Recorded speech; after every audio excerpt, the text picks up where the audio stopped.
Makikunin mo yung mga papeles, ha? Samahan mo ako sa City Hall. Sabi sa akin ni Mando, naghahanap ka daw ng trabaho. Oo, kung may mapapasukan sana. Yung babanat kay Mayor, pupwesto sa taas ng building. Kung sakaling hindi mapuruhan. Marami kaming mga taong nakakalat sa job fair. At pag nakita mo na may hinimatay, yun na ang hudyat. Kinakailangan umalis ka na dahil kikitilin na namin si Mayor.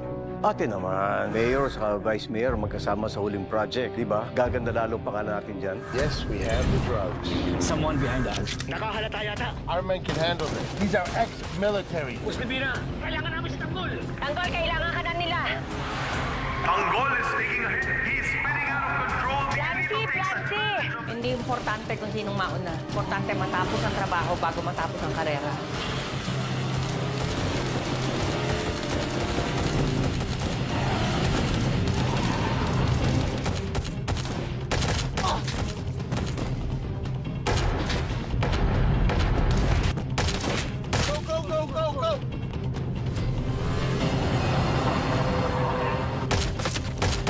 Tanggol, mabuti na lang. Dumating ka agad. Kunin niyo na to. Kinakailangan ko namin makabalik. Baka makalat at pilito.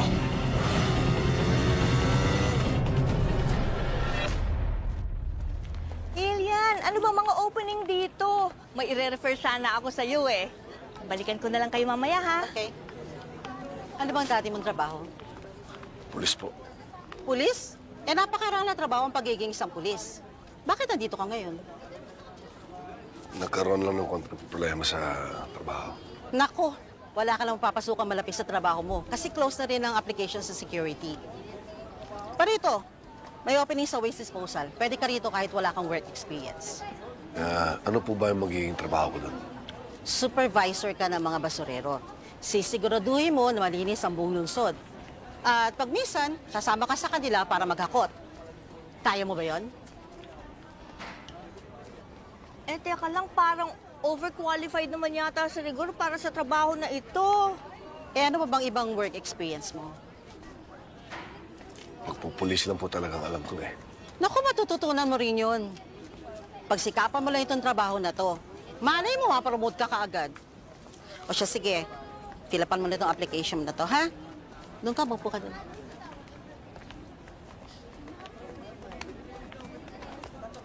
Esther, salamat ulit ha. Naku, tsaka mo na ako pasalamatan pag may trabaho ka na. Sige ha, mauna na ako.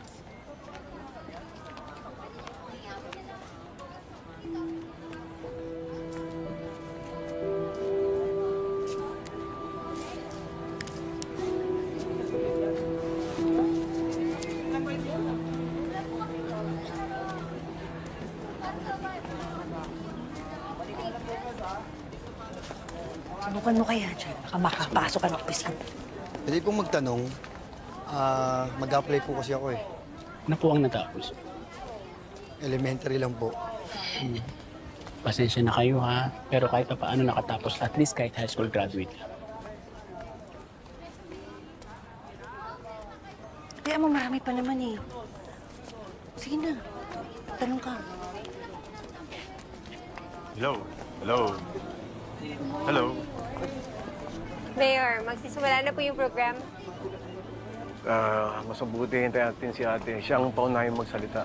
Yes, Mayor. Apa.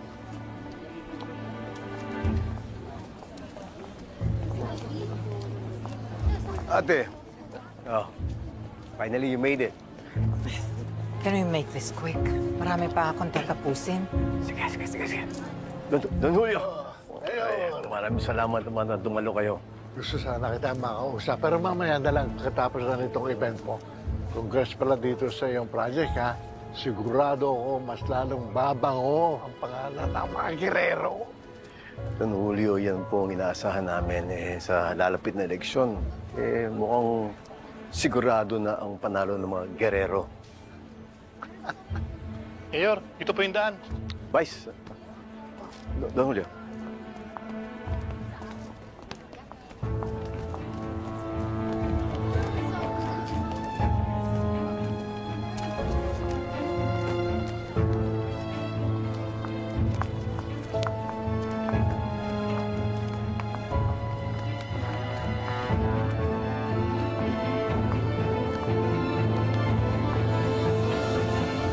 wala talaga eh. Kailangan daw nakapagtapos ng high school. Kahit basurero. Ha? Talaga? Eh, ikaw kasi. Yan, bulakbol ka kasi. Nag-high school ka namin eh. Di mo naman tinapos. Tamad. Ha? Mamo, kaya nga ako tumigil ng pag-aaral para matulungan kayo eh. Tsaka hindi ko kailangan ng diploma. Diskarte lang. Yun, dahil dyan sa diskarte, kaya hindi ka makapasok ngayon dito ng trabaho. Sensya na, bawal tayo dito. Doon tayo.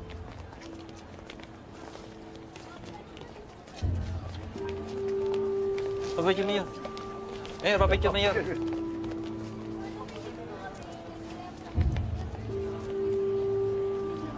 May announcement lang po tayo sa mga interesado po dyan na maglinis ng ating lungsod. Little to no experience, mag-fill out lang po tayo ng mga forms sa atin. At pwede po tayo lumapit kay Miss Lilian Corpus para sa mga information. Pero gusto niyo na po mag-apply. Ito, baka may magustuhan kang trabaho dito. Mag-ina lang ang opening O ko. kaya panoorin mo si Mayor sa stage. Siyempre, wag po natin muna ang ating Ito na ang pagkakataon mo, Olivia. Kailangan mo humarap sa mga taga-Maynila.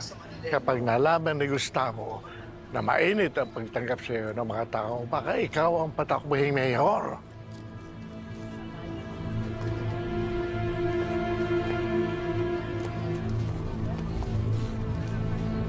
Ladies and gentlemen, the Mayor and Vice Mayor of Manila, Mayor Roberto Guerrero and Vice Mayor Olivia Guerrero Torres.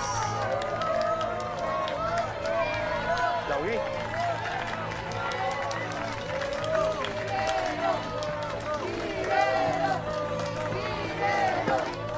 Ngayon kasi ba si Mayor?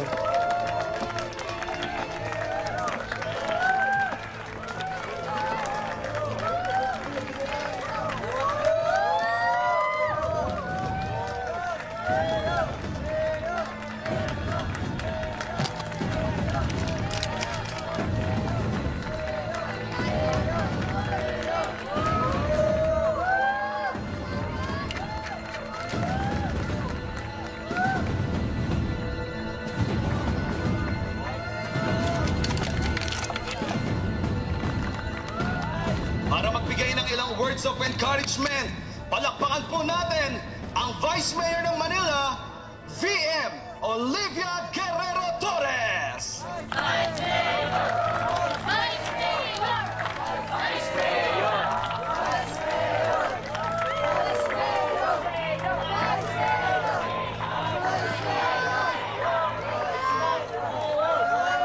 Magandang araw sa inyong lahat.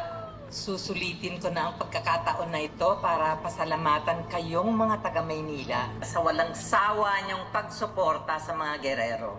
At maaasahan niyo na ang pamilya Guerrero ay handa at tuloy-tuloy na tutulong sa inyo. Ang serbisyo namin ay para sa inyo.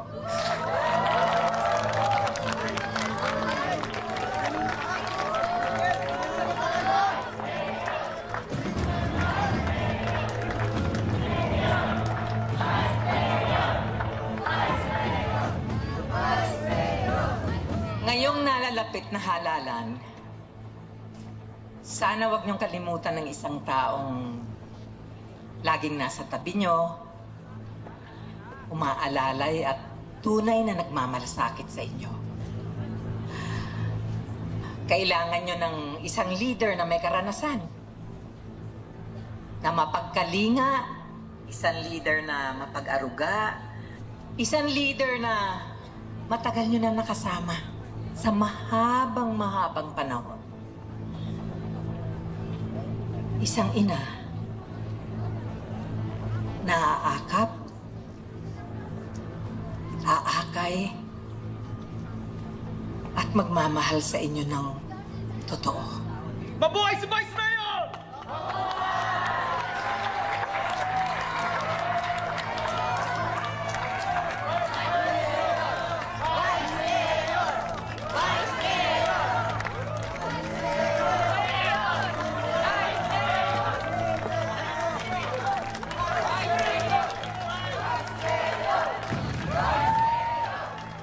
Bigyan pa ng pagkakataon para paramdam mo sa kanila na congresswoman ang tatakbuhin mo, pero hindi bilang isang mayor. Hindi naman ako nangampanya bilang mayor eh. That speech was generic. Come on, don't take it out of context. Ate, baka hindi maintindihan ng mga tao yun ang dating parang gusto mo tumakbo ng mayor eh.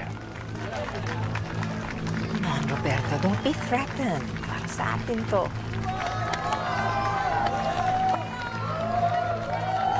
Papakitang gilas din sila. Puro pagpapaganda at pagpapapogi. Ha? Siguro nga may job expo na ganito para magpabango sila ng pangalan nila. Oo nga. Akala mo lahat ng mahirap natulungan na nila. Kaya dapat huwag tayong aasa sa mga politiko. Wala namang mayaambag yan sa buhay natin eh.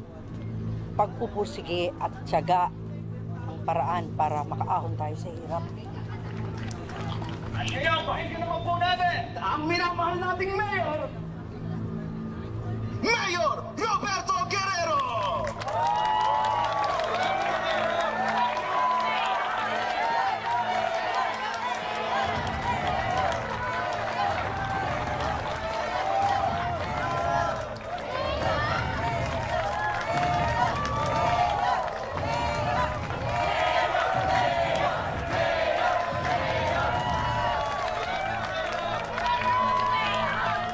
Time for your last speech, little brother.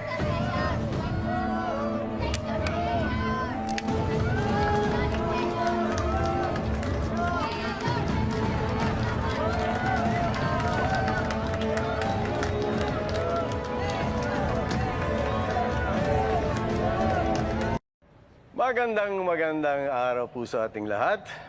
Ako'y natutuwa dahil nakakita ako ng mga familiar faces na lagi na lang tumutulong sa ating administrasyon, sa ating syudad. Ako po ay nagagalak dahil gusto kong paalam sa inyo na ito po ay napaka-importanting proyekto na may share ko sa inyong lahat. Ito pong proyektong kahuli-hulihang bilang isang mayor ng ating syudad. Kaya po ako'y nagagalak at nandito kayo at hindi kayo nagsasawa sa pagsuporta sa aming mga Guerrero. Maraming salamat po.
Sumama sa akin!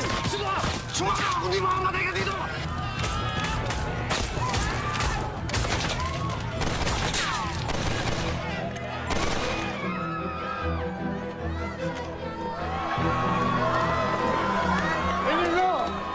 Enilo!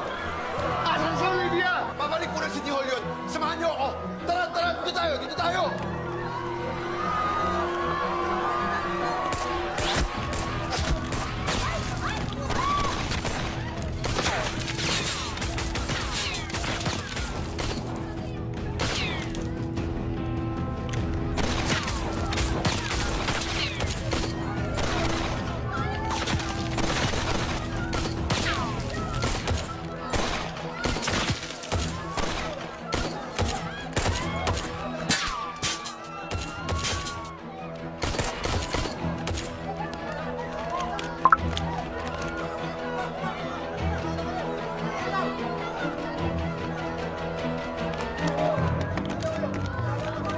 Manu! Halika na, may mga pulis! Maki! Saan tayo pupunta?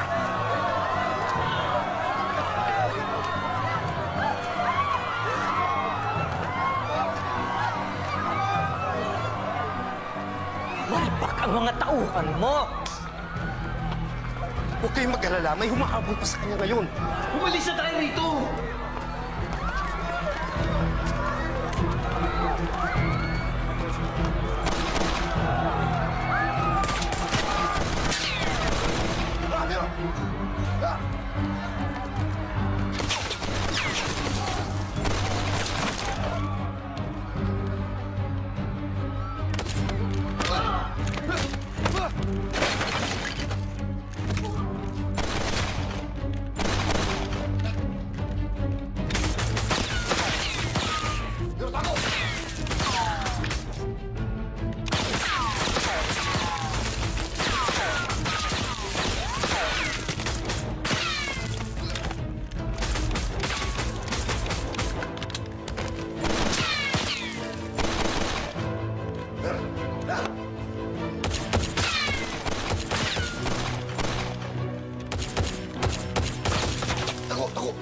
Tako!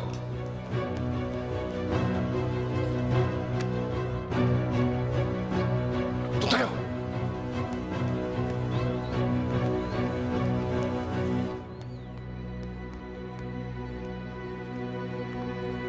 Hoy! Mayor!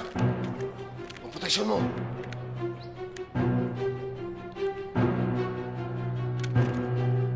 Sa kotse mo, Mayor.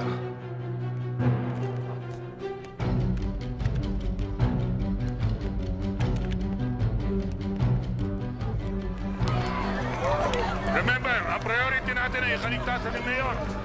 Kapkapan niyo ang lahat ng lumalabas. Kailangan mahuli natin ang suspect. Split up! Move!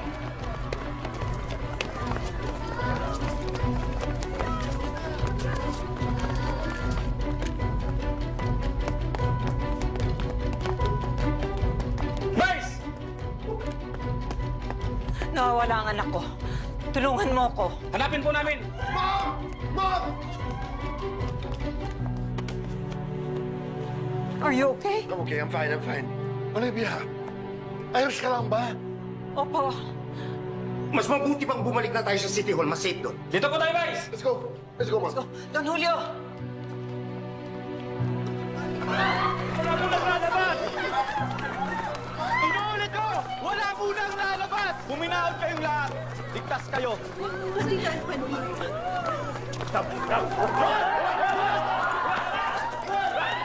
Tapos naman ang mga yan! Sigurado may kasabot dito yung mga suspect!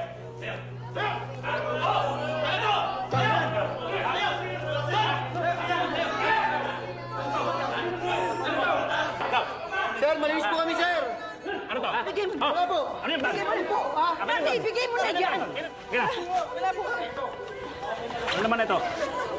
Baril! Magpapaliwanag po, sir! Bitaw mo daw! Parang awa nyo na, sir! Magpapaliwanag po! May baril! Ha? Suma ka! Wala po siya kinalaman. Suma ka! Wala po siya kinalaman. Bumas ka na! Wala siya kinalaman. Sikapin lang po! Okay. Si Mayor! Mayor, tako! Tako, Mayor!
Slap na lang! Mananalo na si Gong! Hindi nakakabawi si Tanggol sa kanya.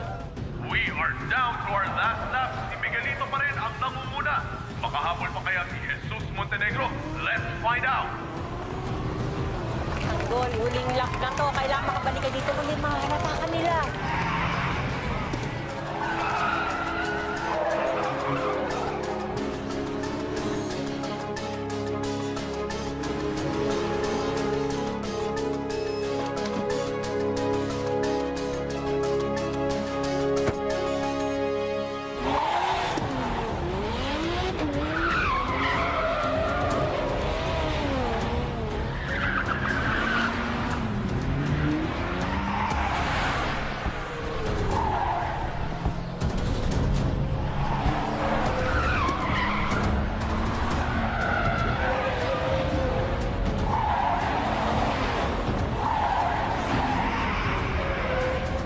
Reaching first at the finish line, ang panalo, Congressman Miguelito Guerrero.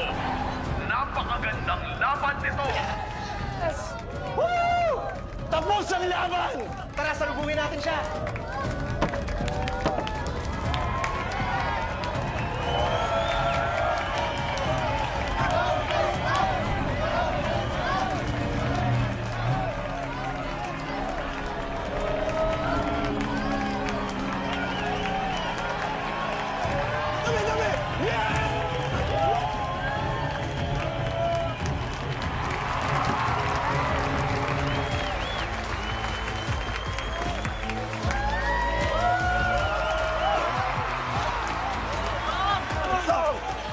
Tinakala mo si Tanggol! Told you I got it!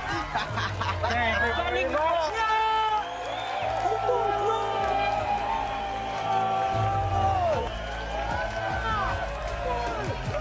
Yung talunan. That's what I call a race! Gong, congrats! Dahil sa'yo, ang galing mo pala. Ang bilis mo. Hindi kita naabutan eh. Nasira yung kotse ko. Kailangan natin to gawin ulit, ha? The last time I did one of these things, sa ibang bansa pa ako. Huwag ka mag-alala. Unang karera pa lang natin yan. Maraming best pa mangyayari. Oy, may utang ka sa akin, ha?